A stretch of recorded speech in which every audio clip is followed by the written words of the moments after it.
اخوي لو سمحت بسرعه، انا ضروري لازم اقابل الرئيس كذي، يعني ما يصير بسرعه. انت مين بالضبط؟ توهم ساليني وانا داش البيت الابيض كم من واحد وقفوني. اكيد عندك علم. ما تعرفنا على الاخ من. انا ابن اخته للرئيس ترامب. والنعم والله، والنعم والنعم. شفت يا اخوك، شفت خالك ايش سوى فينا؟ انتوا مين بالضبط؟ احنا الله يسلمك الدول الاربع اللي محاصرين قطر يسمونا الرباعي، وانا مندوب الرباعي. يعني زين كذي خالك ورطنا، خلانا بعرف ايش نسوي، خلى الرباعي يغرس. تكفى خلني اروح اكلمه، مو بعارفين مايته شنو هي، ما يصير. يعني ضروري لازم تشوفه؟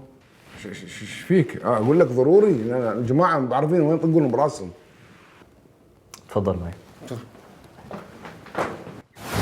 خال، مندوب الدول الأربعة يلي بدهم يبهدلوها لقطر عم يقولوا إنهم واعيين بمشكلة، شكلهم هن اللي تبهدلوا. صح على لسانك، صحيح. وافق تحكي معه 3 دقايق معك.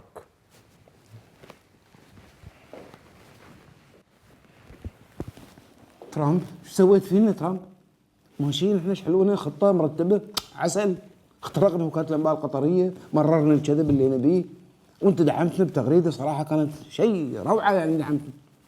عقب مجتمعين الوفد الرباعي عقب المهله اللي وناويين على قطر بالشر، ترقعنا بتليفون يقولون من الطياره متصل ما ادري من وين. خبصت الوزراء مساكين ما عرفوا راسهم من كرياسهم، ما عرفوا يطلعون من المؤتمر بشيء، يهفون يطلعوا مؤتمر صحفي ينطرهم مساكين صحفيين. العاده في المؤتمر انت تدري يعني مثلك عارف اليوم رئيس واحد يطلع يتحكى عن المؤتمر، ما خبصتهم قالوا لك نطلع كلنا 4 اصطفوا ال4 وزراء تقول كونتر مال المطار مال الحج سفريات ما بعرفين، قاموا يلتون ويعيدون نفس الكلام، اسطوانه كروها قطر هابيه قطر هابيه قطر هابيه زين. وبعدين واحد من الوزراء جزاه الله خير حاول يعني يطلع بكلمه بشيء جديد، مخبوص طلعت معاه نشيده. اقول لك يعني ترامب خليت القطريين فرحانين، خليتهم يرقصون من الفرحه، يصير يعني فابس والله ترامب، والله ما توقعتها منك. معقوله زين احنا ربع، تو كنت بعد جاي المنطقه وراد ما شاء الله بالمقسوم. لا نسينا مكاننا. زين تغريدتك كانت حلوه، شلون قلبت؟ ها ما سمعت. غردت في الليل. زين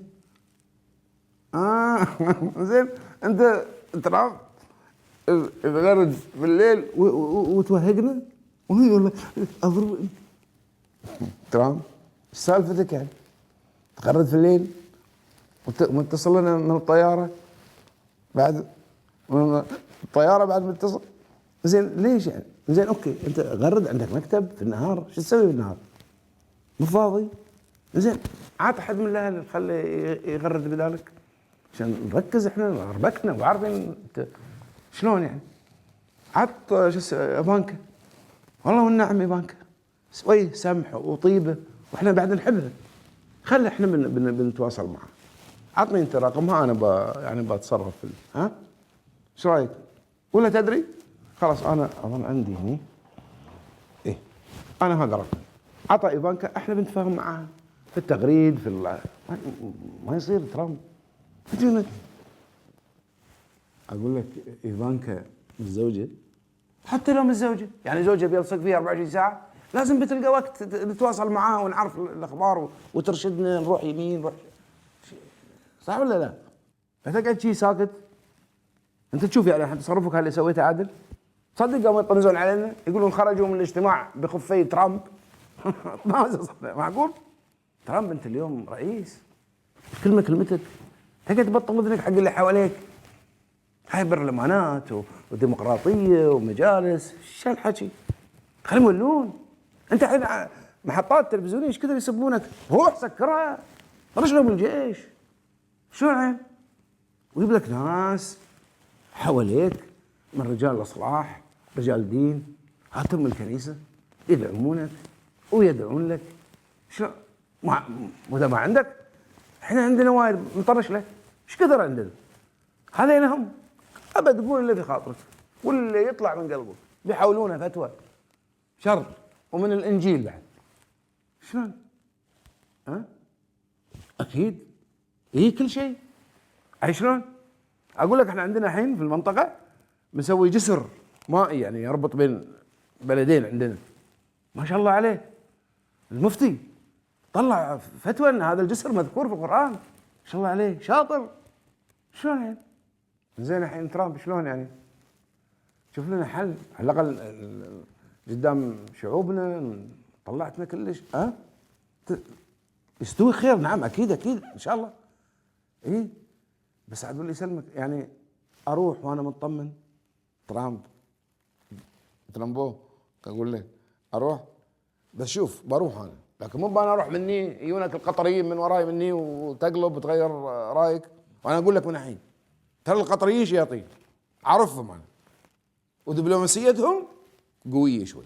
انا اقول لك عموما انت قعد وياهم وسولف ما في مشكله.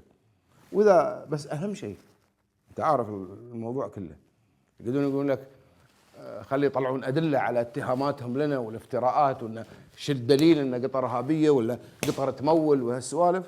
ترى هذه السوالف سكرها، لان انت تدري دليل احنا ما عندنا شيء يعني ماسكينه في يدنا عليهم، ما عندنا. انت اقول لك تكفى. ترى جماعتنا مطرشيني. بعد اوصيك كلمه مهمه، سوي اللي تبيه ترى واللي يسلمك، بس اهم شيء تحفظ لنا ما يويهنا. جزاك الله خير. شو اللي يصير؟